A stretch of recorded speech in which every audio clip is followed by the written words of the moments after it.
ครับสวัสดีนะครับพ่อแม่พี่น้องได้มาบนเขานี่หนเขา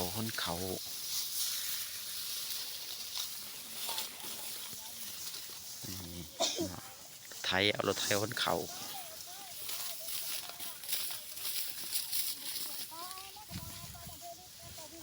นี่ชูเปอร์นี่บ่ลงแต่คนรถชูเปอร์นี่มาไผว่างมาบนเขาชอยเด้อ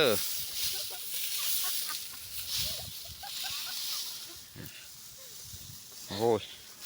นัก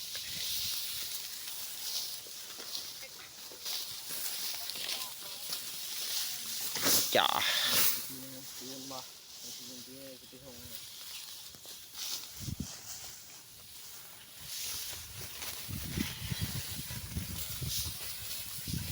ให้นี่ไงพี่น้องผู้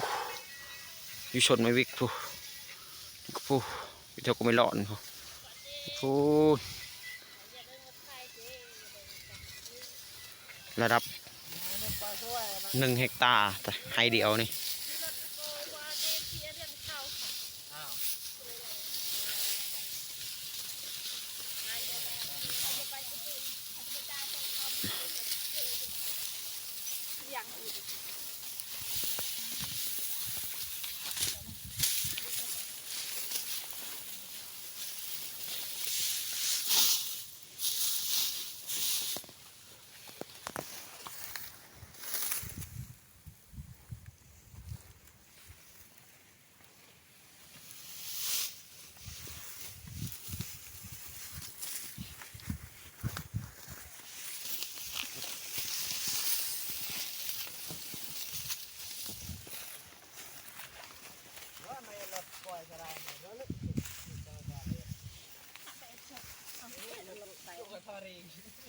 ตอนมูดเบิ้ลพอร้อนนะทุนเลย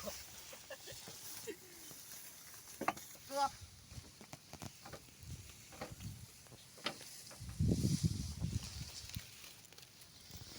บรรยากาศดีคนเขามานี่โอ้คือพลชิตกนี่มืดคึม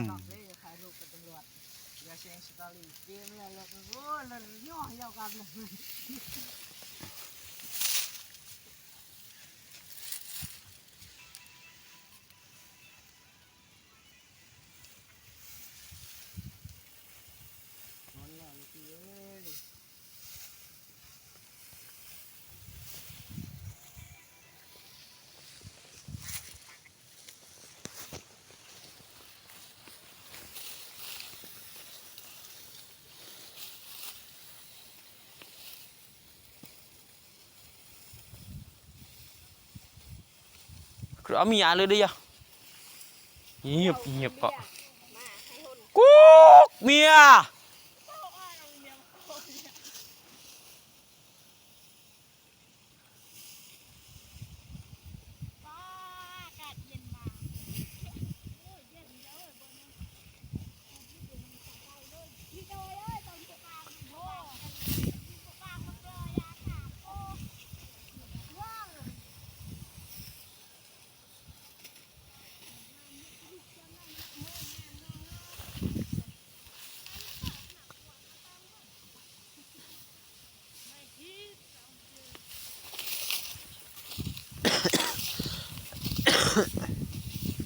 ขับป้อนนะเชิกขับป้อนเยอะอะไรอ่ะ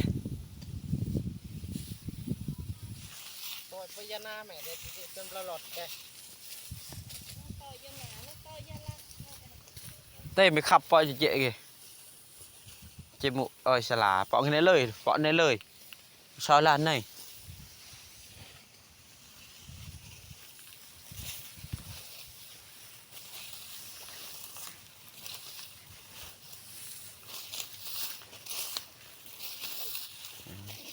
คน